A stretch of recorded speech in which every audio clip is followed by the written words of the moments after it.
Bonjour à tous et bienvenue sur cette nouvelle vidéo de présentation de la posturologie. Je suis le Dr Fred, je suis chirurgien dentiste, occlusodontiste et posturologue. Lors de ma précédente vidéo, je vous avais parlé un petit peu du rôle de l'œil et de la prise en charge par l'orthoptiste posturologue de nos patients. Aujourd'hui, je vais vous parler d'un autre membre de l'équipe de posturologie, mais avant ça, juste une petite annonce. Restez bien jusqu'à la fin de cette vidéo. En fin de vidéo, je vous poserai une petite énigme qui vous donnera un indice sur le thème de ma prochaine intervention. Voilà. Maintenant, passons à la vidéo d'aujourd'hui.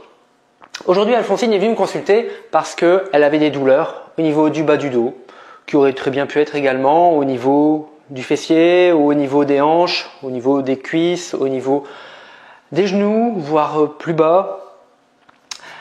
Et après examen, j'ai décidé de l'envoyer vers un membre de l'équipe de posturologie, vers un podologue posturologue.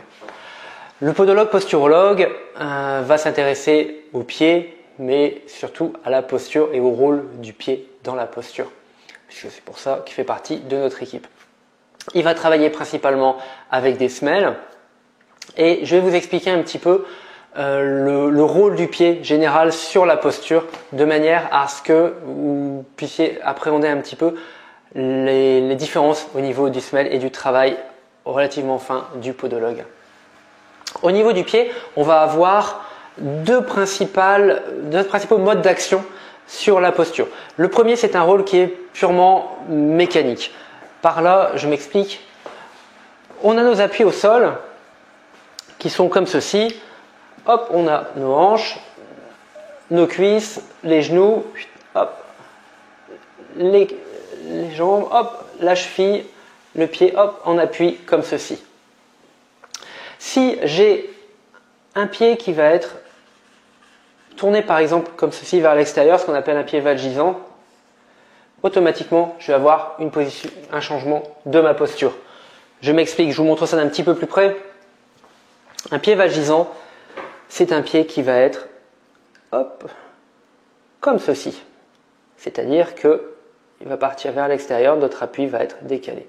On a également le pied qu'on appelle varisant, qui va se décaler, lui, hop, plus on va être plus en appui sur le bord externe du pied.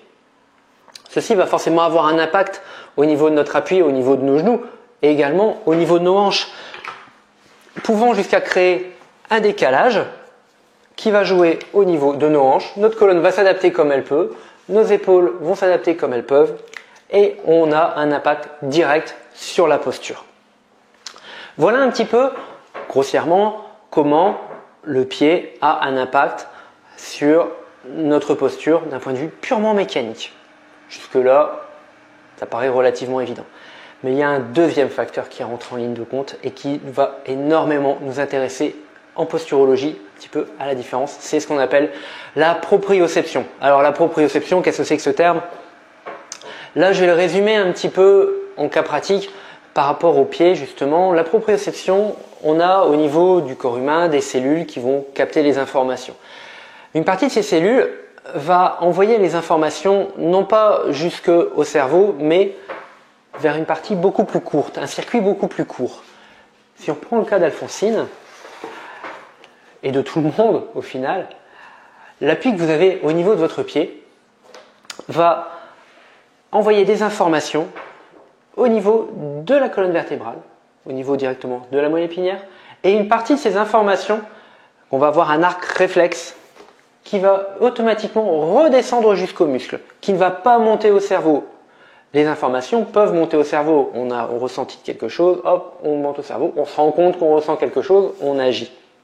Mais la proprioception, c'est cette partie-là.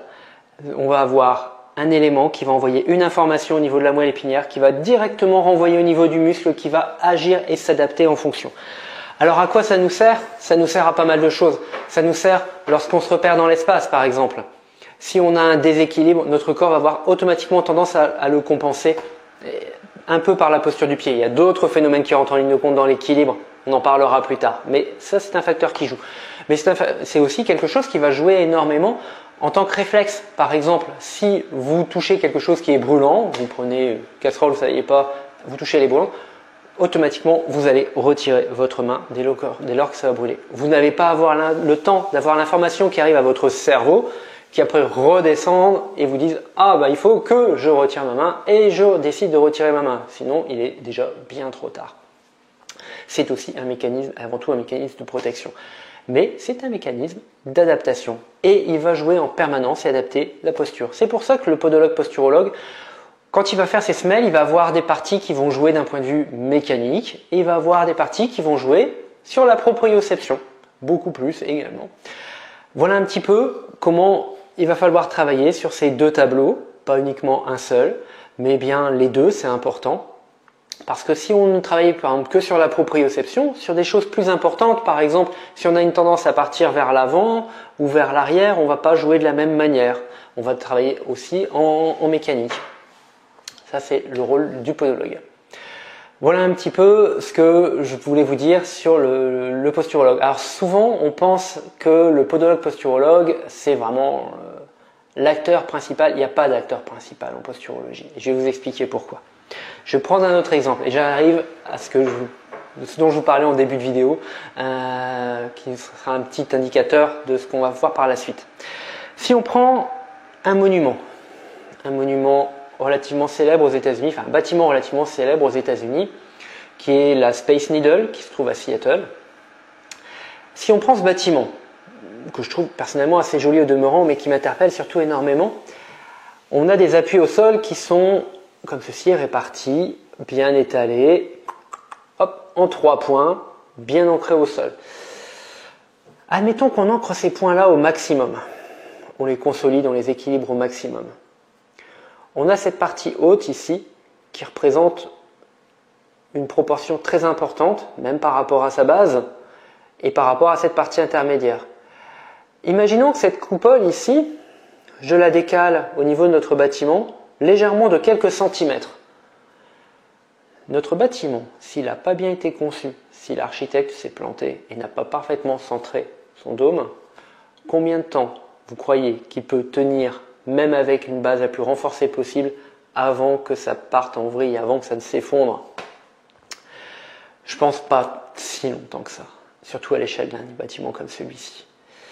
Et si on regarde notre bâtiment et que je m'écarte légèrement et qu'on le met hop, comme ceci, il va peut-être commencer à vous donner une idée de là où je veux en venir et du fait que on va avoir des rôles qui sont différents. Comme on avait pu voir que l'orthoptiste et l'œil avaient un rôle important dans le positionnement de la tête et donc de la posture, il y a d'autres éléments là-haut qui peuvent jouer. Voilà, c'est tout pour aujourd'hui. J'espère que ça vous a intéressé. Si c'est le cas, abonnez-vous. Comme ça, vous serez prévenu lors de la sortie des prochaines vidéos. N'hésitez pas à m'envoyer des commentaires pour me dire ce que vous avez aimé, pas aimé, ce que vous voulez améliorer.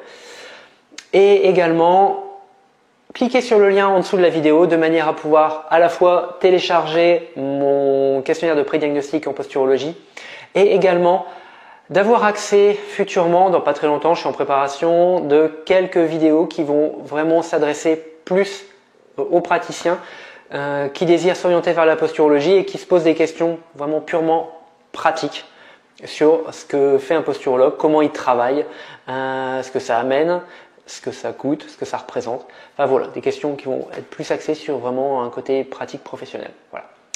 J'espère que ça vous a plu et je vous dis à très bientôt pour une prochaine vidéo. Ciao!